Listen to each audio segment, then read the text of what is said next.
Hey guys, what's up? It's your girl. It's your lady. It's your woman of certain age, Kevina. And today we're going to do something new. As I said before in one of my earlier videos, I was thinking about doing a new series called Badass Women in History Wednesdays. Basically, every Wednesday I'm going to sit here with you, put on some makeup, and talk about a badass woman in history. Why? That's a good question. One, for those of you who don't know, I have a history degree, so I kind of like history. Actually, I kind of love it. And then two, I like makeup. Well, to be really honest with you, Bailey Sarian, she took true crime, so this is the next best thing. So, if this is something that interests you, if you like makeup, if you like history, if you like foolishness, if you like a good time, if you like me, make sure that you hit the like button and like this video, subscribe, and hit that bell to get notifications on when I upload. I'm hoping that this series will keep me, off my butt and on here more. So yeah, we're gonna get started. So, for those of you that know me, well, first I guess I should say I'm not really going to talk about the products that I'm putting on my face. This is what happens when you try to curl your hair with a straightener. It doesn't work. Squirrel. Where was I even at? I don't even remember. Y'all, is this what early onset dementia feels like? Is this what? I don't know.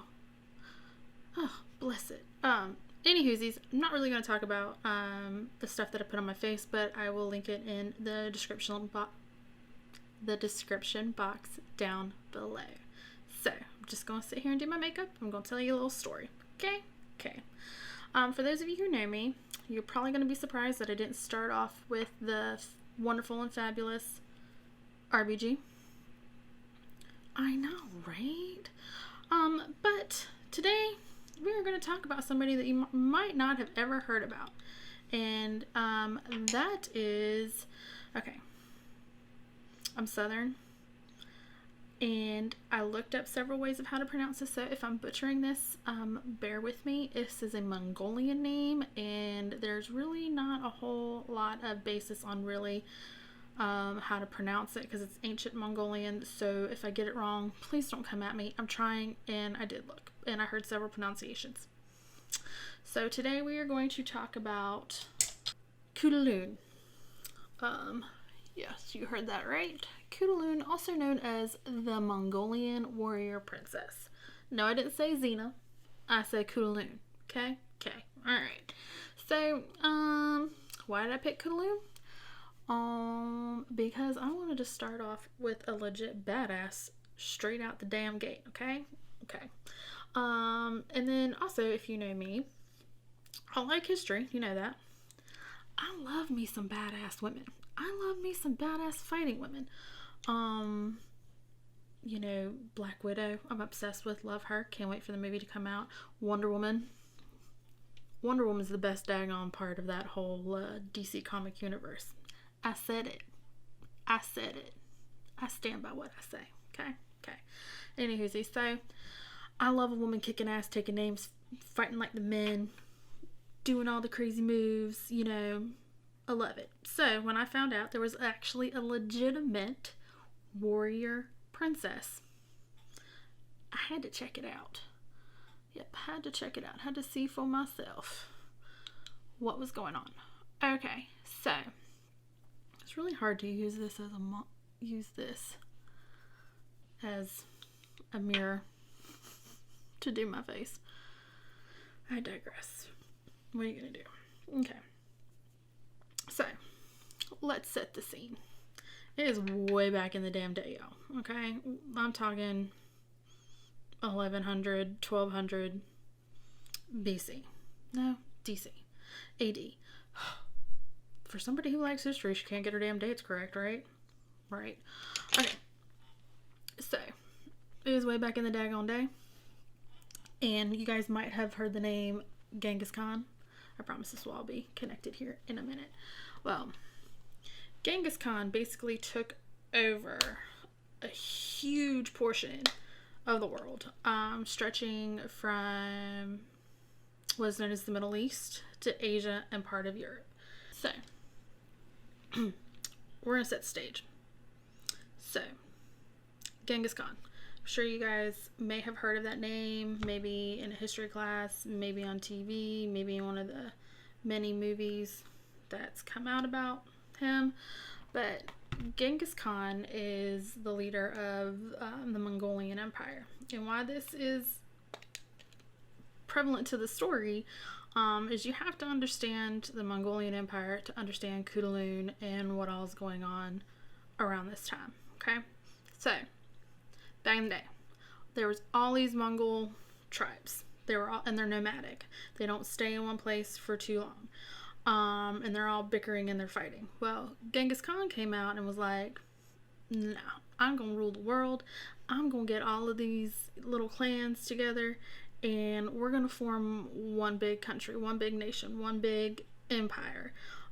So Genghis Khan basically united all the nomadic Mongol tribes. Yay for him, right? Right. Well, what's also important to know about Genghis Khan is he is Khutulun's great-great-grandfather. So she comes from some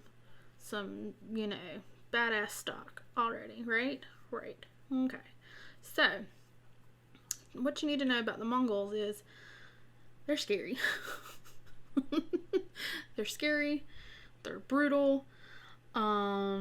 They give no F's. Like when they come to town, you're like, oh dang, here we go. These people be crazy, right? Right. So back to Genghis, formed this big old empire, right? It's huge. Everybody feared this big old empire because it said that the Mongols were like the fiercest warriors. They were the badass of the badass. And I'm gonna, here in a little bit, I'm going to tell you about their training. But Genghis Khan brought all the nomadic tribes together, formed this big ass empire, and basically trained the people in his empire to be badasses. Okay? So Genghis gets older and he has to leave his massive empire to somebody. So he chooses his great-grandson, Kublai Kai. Not Kublai Kai. Oh my gosh. I keep getting Kublai Khan and Cobra Kai. I mix them. Kublai Khan. Got it. There it is. And who is Kublai Khan? Well, he is the cousin of Kadu Khan, Khutulun's father. What's important about these two men, I swear I'm going to get to the badass woman here in a minute. I just gotta talk about all these men first. So Khutulun's father, Kadu Kai, is cousins with the great Khan, Kublai Khan. What's important about this is because the empire stretched, try to put a map right here, over a vast area, one person couldn't necessarily rule it all, right? Right. So all these other little Khans, yes, little Khans, not the great Khan, were in charge of different areas. And that one of those would be Khutulun's dad, Kadu Khan. Is that how? Kadu Khan. Okay. So there's him, and his cousin is the Great Khan, Kublai Khan. Okay. They don't like each other. They don't get along. I guess Kadu Khan thinks that he can run the country better. Either which way, they argue, and they're fighting a lot. So, here we go. Let's get to talking about our girl. Khutulun was born in 1260 AD to her father, Kadu Khan. And he had 14 sons. I don't remember how many daughters he had. Because I really just cared about her. Probably several wives, but he had lots of children. But out of all of his children, his favorite was Khutulun. Back in this time, you have to understand that women, they were basically just a means to an end. They were only, there to look pretty, and for somebody of Kedu's status in life, basically, his daughter was to help form a political marriage. That's really all she was good for. And, women are supposed to be sweet, dainty, demure. That's how they're supposed to be back in the day. Thank God I didn't live back then, because ain't nothing dainty about me. So, how she became her father's favorite is, like I said, women not supposed to be badasses, supposed to be sitting at home, with their dollies or their children or whatever. And that, she didn't have no interest in that. And like I said earlier, Mongol warriors were badasses, okay? Let me tell you about the training. From the time they were 2, these fools were learning how to do archery, kung fu, wrestling, and to fight, and horseback riding. Because the Mongols thought anything that you do on foot when it comes to fighting, you better be able to do on horseback, because horses are their thing. They're normally, they're nomadic. So horses back then were the only form of transportation. So Khutulun saw her brothers and all the men in the area. They get to go learn how to do all this fighting and this wrestling, this horseback riding, and all the fun stuff, right? She didn't want to sit at home. So what does she do? She starts training like a man. She starts training like one of the boys. Grows up. Learns how to fight. Learns how to wrestle. Learns how to be on horseback. Learns how to do all of the things that the men were doing. But better. You heard me right. But better. Girl. I think Black Widow probably took some pointers from her. Just saying. Anywhoosies.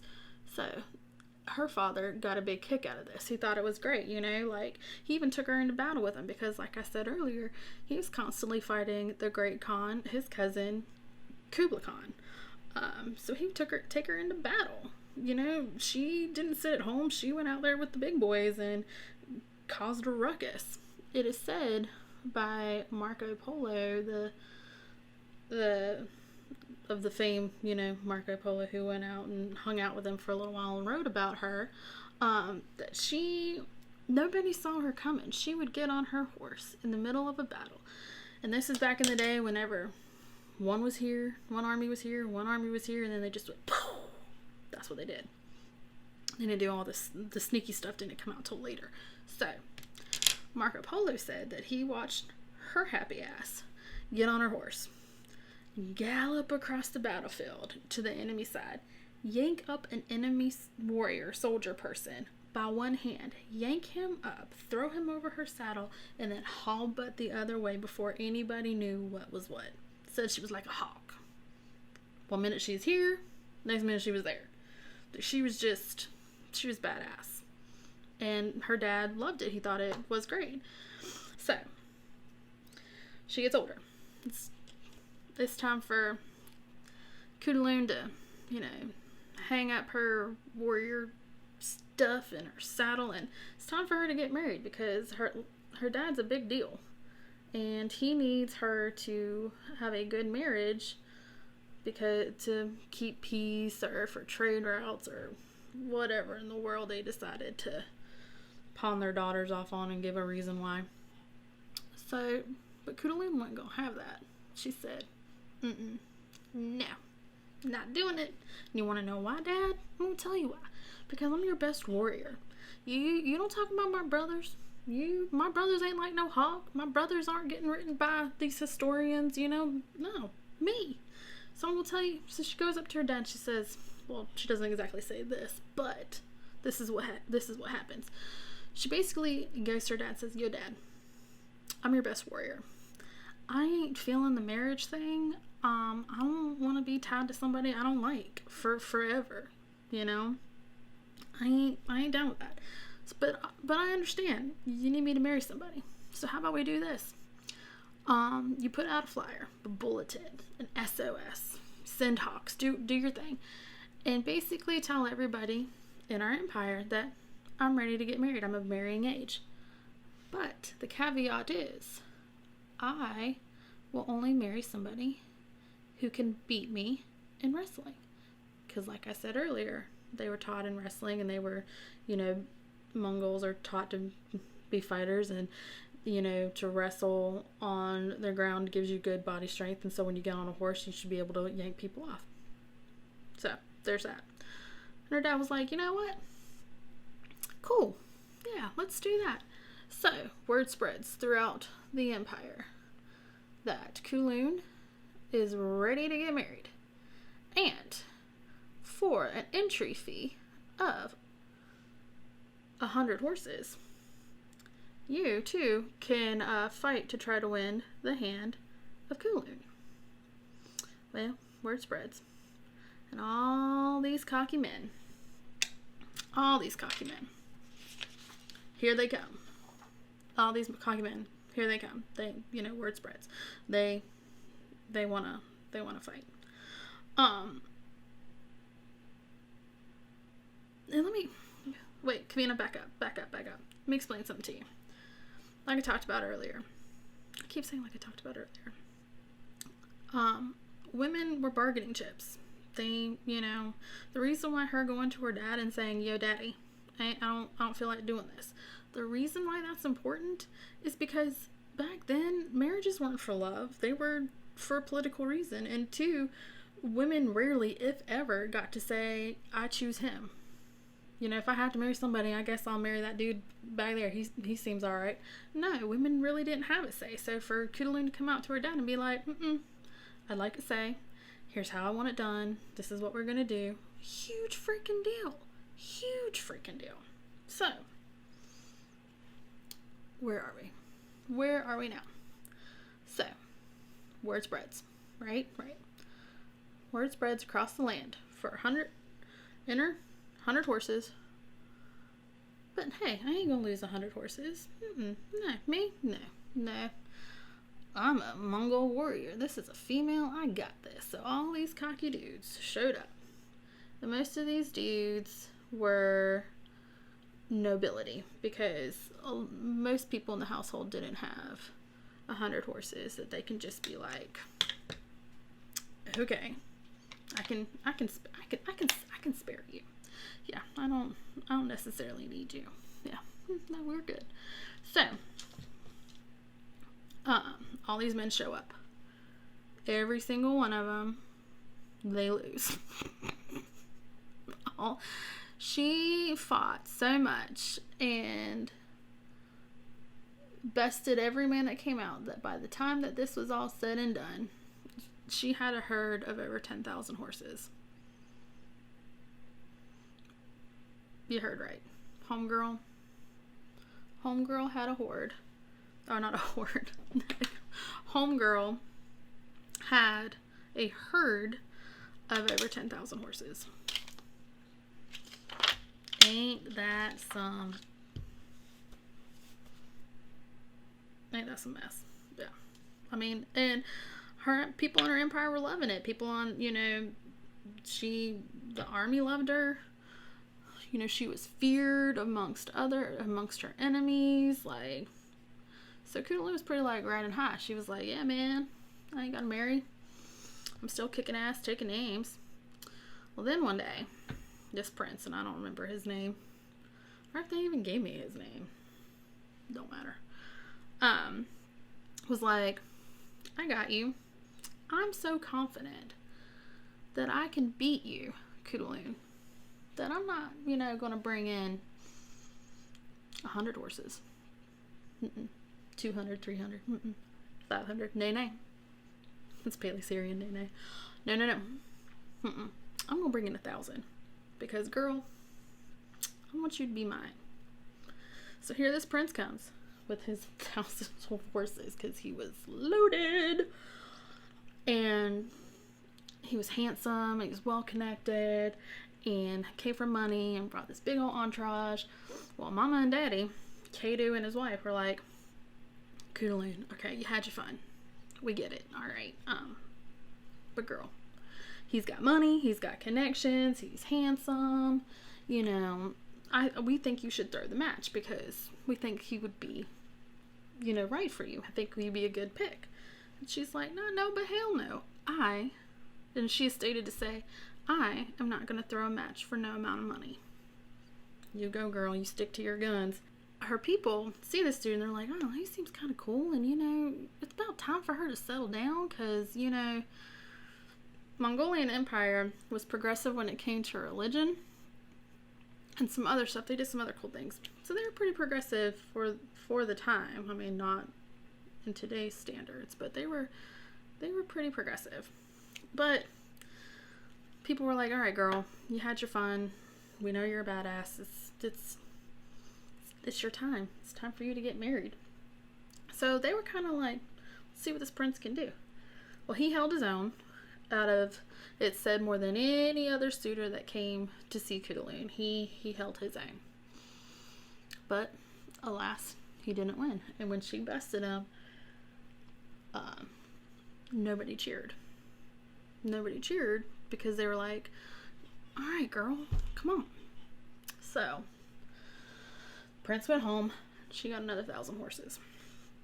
So then the rumors started. And there are some crazy ones, okay? One of them being that she was a lesbian. Well, might be cool with you being Islamic or Christian or Jewish or, you know, whatever floated your boat.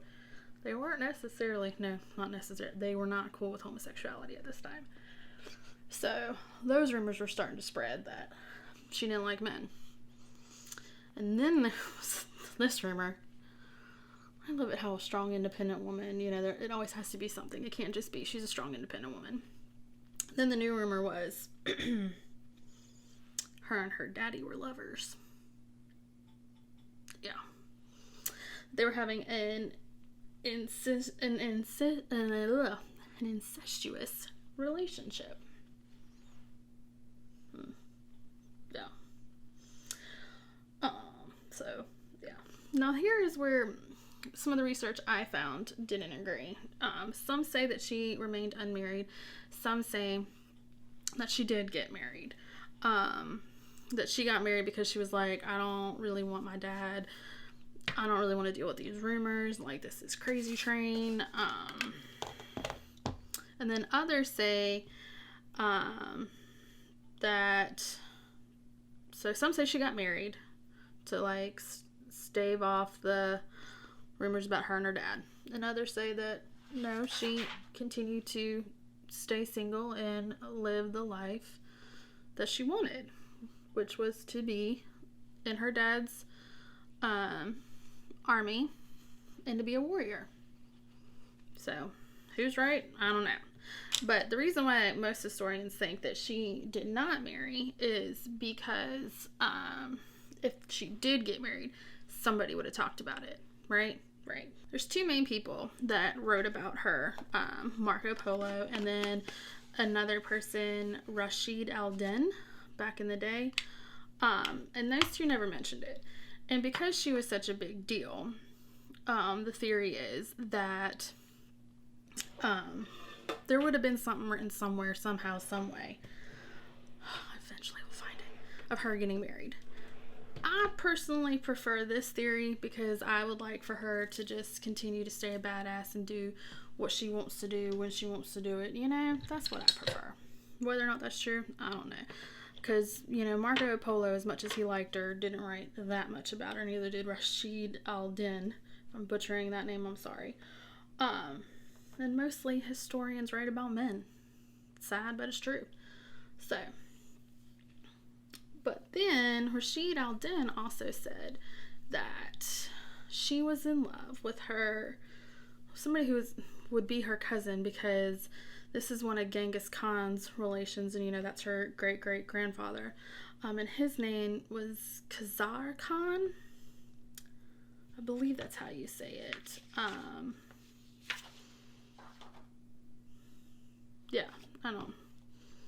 And he was a Mongol prince and was a badass warrior himself, but they were closely related, so either they didn't get married because of that, or I don't know why they didn't get married, but they didn't because homeboy ended up marrying some dainty ass Mongolian princess and left to go to and converted to Islam and then went to what is now considered Iran. So there's that. So whether or not it was unrequited love, who the heck knows. And then others say that she married a man that tried to assassinate her father, and then he was in prison, and then she married him. And then some say that she married a dude that was part of a clan that her dad liked. And then some say she's not married at all. Either which way, she married, she's not married, you decide. You tell me. I think she didn't get married, but that's just my thought. Anywhoosies. So it's around 1300. She's about 40 years old at this time, and her dad's not necessarily doing too great. And he wants to, get his affairs in order, and he wants to make Khutulun his heir. Like when she's not out on the battlefield being, Betty Badass, she goes to court. She, goes to her father's meetings. She sits in on them. She, knows what's going on. She's got a great military mind. She's really good into politics. Like she would make a great ruler. Like she knows her stuff, right? Well, the Mongols are cool, but they ain't that cool. And they're kind of like, there's never been a female ruler before, and we don't know if that's what we want. And then her brothers are over there going, no dad, no, like this, no. So he tries and he fails to name Khutulun as his successor. I personally think she was fine with it because she just wanted to be a warrior. But then part of me is like, but her and her dad were really close, and if that's what he wanted, she would probably want that too.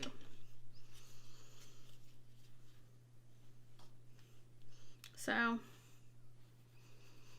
in 1301, sadly, her dad passes. And it is said that her and her brother, one of her brothers, watched over his tomb for a while. Because I guess there was some, him and his cousin, Kublai Khan, they were still fighting this whole entire time. Just, you think you and your family fight. Apparently not as much as theirs did. So, Cato dies. And unfortunately, she did not become his successor. It went to her brother. Because her brothers were like, we're not no, but hell no, we ain't listening to no woman. Khutulun, just so you know, not much has changed. At least not in my country. Anywhoosies. So her brother becomes Khan of that region. Did I look his name up? No, because I think he's an asshat who just didn't realize that his sister was better than him. But it starts with a D. So he became Khan. And now this is where, some people argue over what happened to her because I don't think it's really known.